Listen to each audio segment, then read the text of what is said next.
It takes practice. This is why it begins from birth. The word of the Lord in Proverbs 26, 22, 6, take that. Train up a child the way he should go, and when he's old, will not depart from it.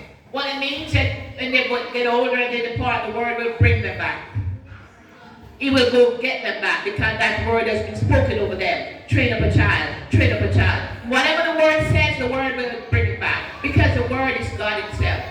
When they go astray, I can tell you from my own son. When he went astray, the word brought him back home. So don't give up on them. You keep speaking the word over them, keeping the word over them, and God will do his part. You do your part, and God will do his part. Here is a timeline of their development and what to expect from them. From birth to 3 years old, the child is the type of mind that the adult cannot approach. This is when they're so tantrum. Oh my, they show some big old tantrum. Yeah, and you call them also, you stop them, beat them. What are you beating toddler for? They don't understand. We're not supposed to beat them. Don't train them so early to expect pow-pow. Talk to them. You have the rod, your authority. That's your first use of the rod, your talk, your words. When it doesn't work, then you can give a little power, but at what age? This is normal. A 3 to 6 year old, the mentality is still the same. But in some way, the child becomes capable of submitting. At this age, they're ready to go to school because they can submit to the rules in the school. They are capable of submitting to adult influences.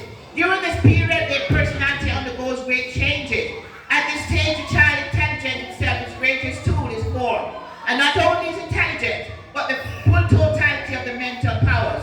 It's in early childhood that a man is formed. It's not when they get to college. You hear me? It's the time to have them at home up to the age of 6. It's not when they go to college. So whatever you do with them, they're forming their character. Their total, the mentality has been formed. And you have something to do with them. You don't give them to grandma to raise them either, because grandma can't raise them. It's your children. Grandma raised her children already. They need your energy. It is shortchanging them when you leave them with grandma. Grandma sit down and she can't move. And the children want to exercise. They want to run. It's unfair to them. I don't say you can't leave them with the grandma for a little bit. But you be there for them. That's why you have them. And I say no child is a mistake. The age of 6 to 12 years old is a period of growth, and therefore the child's mind must be challenged.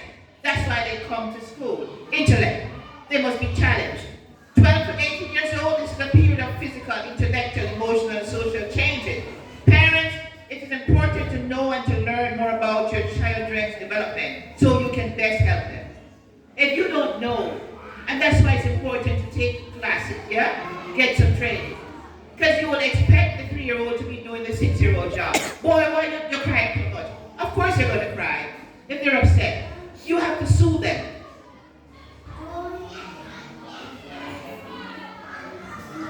Every child comes with a purpose in them. God puts purpose in us the day we were born. They were conceived for a purpose. So parents, consider this. Not every woman and man gets to be a parent. I talk about that. It's a blessing on your womb. So take it that way. And the fathers, it is a blessing for you to have children, to get children. So be there for them. Be there for them. They need you. Be there. Turn up at school. Turn up in the corner where the little activities are. Just drop in one day.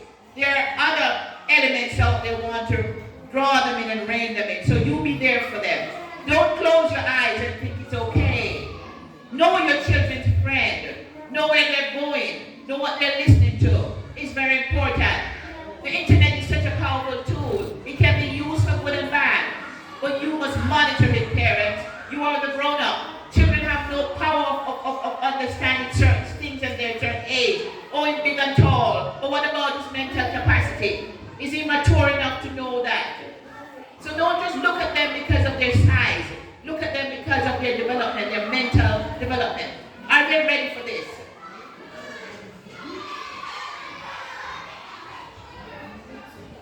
No parent can bear a child's burden, but you can be there for them. You must be there for them.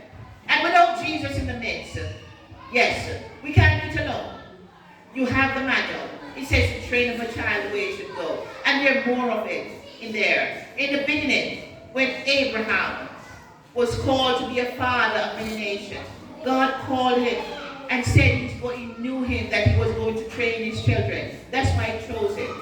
So it's in us to train your children. And yes, you can't do it without God. In these days, you can't do it. There's a devil out there who wants your children.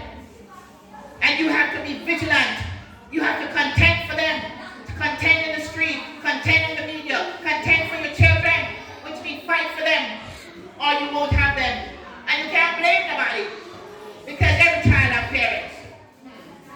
You can't blame the father and the mother, because one of you should be there.